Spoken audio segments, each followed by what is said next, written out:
کہ 2 دن پہلے تو عاشورہ 10 محرم کی تاریخ گزری، 2 دن بعد ہماری قوم نے 75واں یوم آزادی منانا ہے۔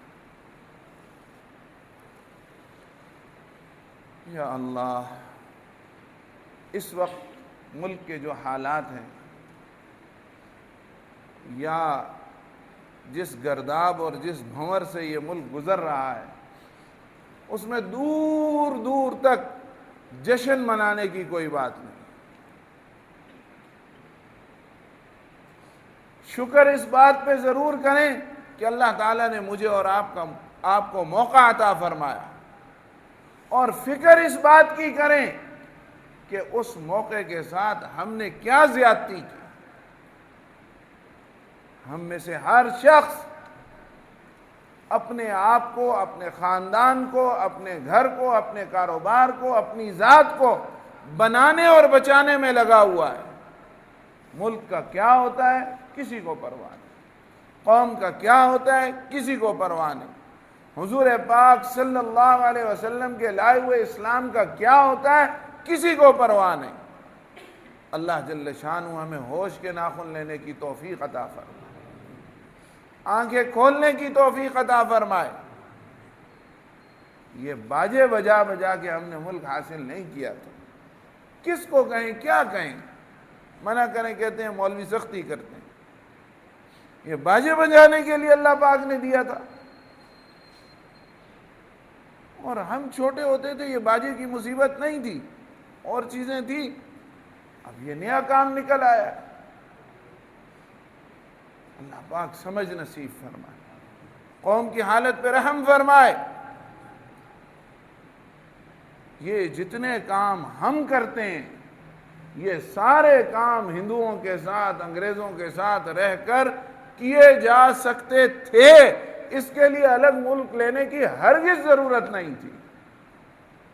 جس مقصد کے لیے لیا تھا، اور لوگوں نے ایسی قربانیاں دی تھی کہ جب ہندو ان کے بدن میں برچھیاں مار کے اس کو چھلنی کر رہے تھے، اور وہ بارڈر نہیں کراس کر سکتے تھے، راستے میں ہندوؤں اور سکھوں کے جتھے ان پہ حملہ آور ہو کے ان کے بدنوں کو خاک اور خون میں نہلا رہے تھے، تو کتنے ایسے تھے جو موت کے منہ میں جاتے جاتے اپنا چہرہ ہی پاکستان کی طرف کر رہے تھے کہ یہ وہ پاک سرزمین ہوگی جس کے لیے کہا گیا تھا پاکستان کا مطلب کیا؟ لا الہ الا اللہ محمد الرسول اللہ صلی اللہ علیہ وسلم۔ آج جو جہان کی آوارگی اور شرارت اور معاذ اللہ کفر، وہ یہاں لا کے کہتے ہیں آزادی ہونی چاہیے۔ آزادی نہیں ہے، آوارگی ہے۔ آزادی وہ ہے جو اسلام کی غلامی میں ہو، آزادی وہ ہے جو حضور اکرم صلی اللہ علیہ وسلم کی غلامی میں ہو، آزادی وہ ہے جو اللہ جل شانہ کی بندگی اور غلامی میں ہو۔ اس کے لیے ہم نے یہ ملک حاصل کیا تھا۔ اللہ تعالی ہمیں اس کی سمجھ نصیب فرمائے۔ میں آپ کو وہ واقعہ سناتا، صحابہ اکرام رضوان اللہ تعالی علیہ مجمعین میں چھوٹے بچے تھے، حضرت زید بن حارثہ رضی اللہ تعالی، کم عمر بچے، انہوں نے سبق دیا کہ حضور کی غلامی میں جو مزہ ہے دنیا کی کسی آزادی میں وہ مزہ نہیں۔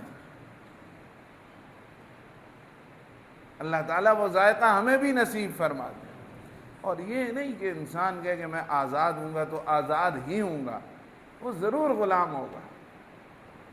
چہرہ ہے، اس کو حضور پاک صلی اللہ علیہ وسلم کی غلامی کے مطابق بناؤ تو حضور کے غلام ہو، نہیں بناؤ تو ان کے غلام ہو جن کے مطابق بنائے۔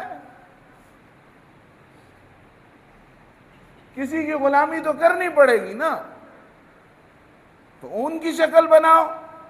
لباس ہے، گھر کا ماحول ہے، زبان ہے، تعلیم ہے، قانون ہے، تجارت ہے، جو بھی کام کرو گے کسی نہ کسی کے طریقے پہ تو کرو گے۔